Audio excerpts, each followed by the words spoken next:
मैं डॉक्टर मनीषा शर्मा आप सभी का हृदय से स्वागत करती हूँ।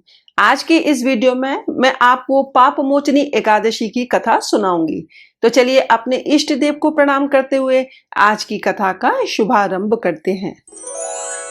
अर्जुन ने भगवान श्री कृष्ण से कहा, हे मधुसूदन, आपने फाल्गुन मास के शुक्ल पक्ष की एकादशी अर्थात आम्ल की एकादशी के बारे में विस्तार पूर्वक बताया। चैत्र माह के कृष्ण पक्ष में आने वाली एकादशी का क्या नाम है तथा उसकी विधि क्या है? कृपया करके आप मेरी बढ़ती हुई जिज्ञासा को शांत करें। भगवान श्री कृष्ण ने कहा, हे अर्जुन, चैत्र मास के कृष्ण पक्ष की एकादशी को पाप मोचनी एकादशी के नाम से जाना जाता है। एक बार की बात है, पृथ्वीपति राजा मानधाता ने लोमश ऋषि से यही प्रश्न किया था जो तुमने मुझसे किया है। अतः जो कुछ भी ऋषि लोमश ने राजा मानधाता को बताया वही मैं तुमसे कह रहा हूँ। राजा मानधाता ने धर्म के गुहतम रहस्यों के ज्ञाता महर्षि लोमश से पूछा, हे ऋषि श्रेष्ठ, मनुष्य के पापों का मोचन किस प्रकार संभव है? कृपया कर कोई ऐसा सरल उपाय बताएं जिससे सभी को सहज ही पापों से छुटकारा मिल जाए। महर्षि लोमश ने कहा, हे नृपति, चैत्र मास के कृष्ण पक्ष की एकादशी का नाम पाप मोचनी एकादशी है। उसके व्रत के प्रभाव से मनुष्यों के अनेक पाप नष्ट हो जाते हैं। मैं तुम्हें इस व्रत की कथा सुनाता हूँ, ध्यान पूर्वक श्रवण करो। प्राचीन समय में चैत्र नाम का एक वन था। उसमें अप्सराएं किन्नरों के साथ विहार किया करती थीं।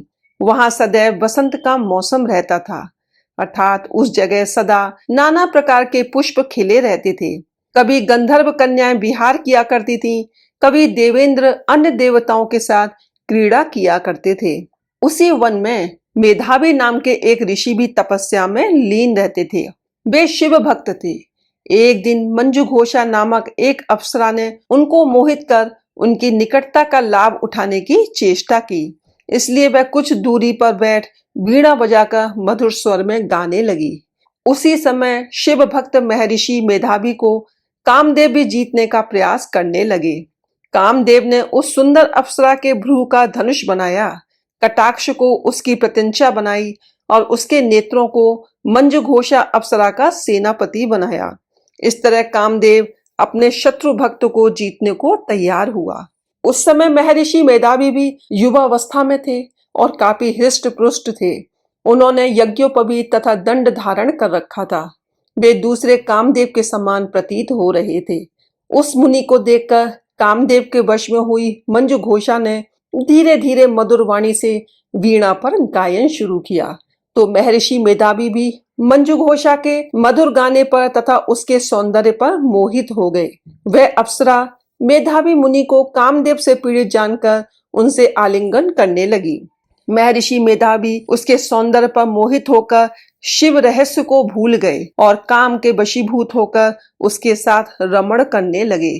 काम के वशीभूत होने के कारण मुनि को उस समय दिन रात का कुछ भी ज्ञान नहीं रहा और काफी समय तक वे रमण करते रहे। तदुपरांत मंजू घोषा उस मुनि से बोली, हे ऋषिवर, अब मुझे बहुत समय हो गया है, अतः स्वर्ग जाने की आज्ञा दीजिए।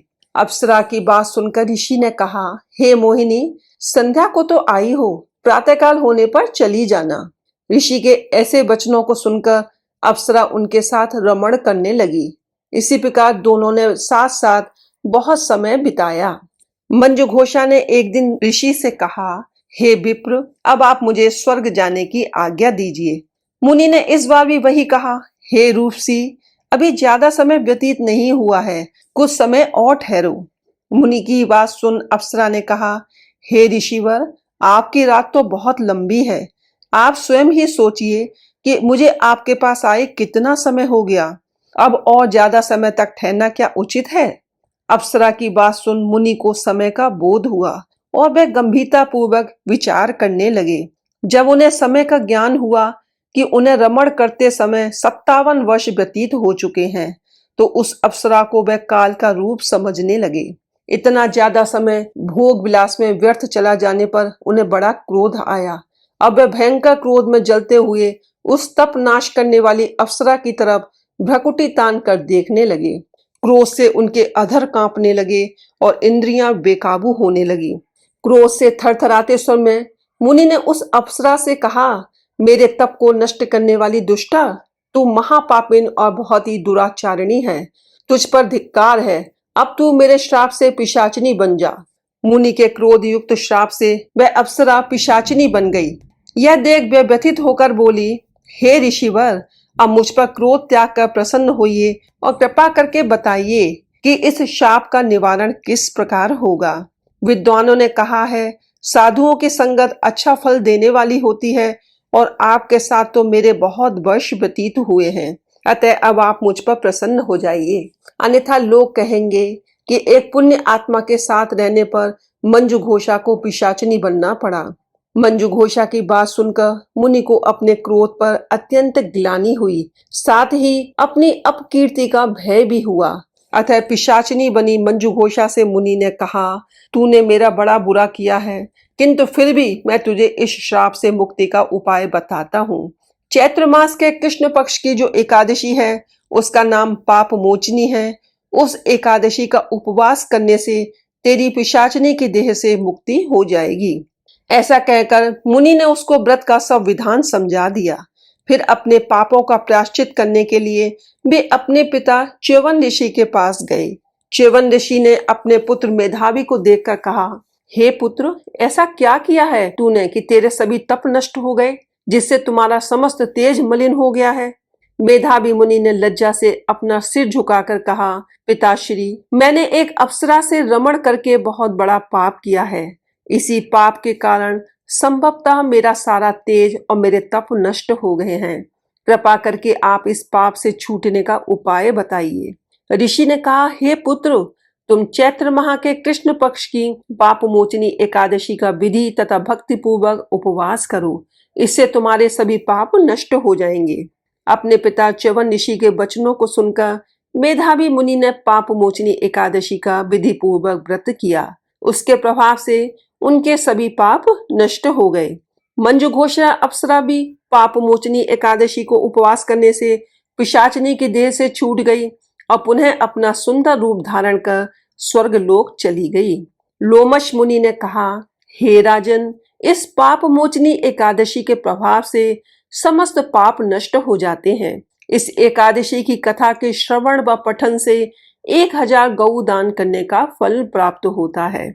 इस उपवास के करने से ब्रह्म हत्या करने वाले, स्वर्ण चुराने वाले, मद्यपान करने वाले, अगम्यागमन करने वाले आदि भयंकर पाप भी नष्ट हो जाते हैं और अंत में स्वर्ग लोक की प्राप्ति होती है। बोलो श्री विष्णु भगवान की जय हो। इस कथा को सुनने के लिए धन्यवाद। यदि आपको ये वीडियो पसंद आई हो तो इसे लाइक करें, शेयर करें, हमारे चैनल को सब्सक्राइब करें तथा बेल आइकन को प्रेस करें ताकि आप हमारे आने वाले वीडियोस को भी देख सकें। हर हर महादेव, जय भोलेनाथ।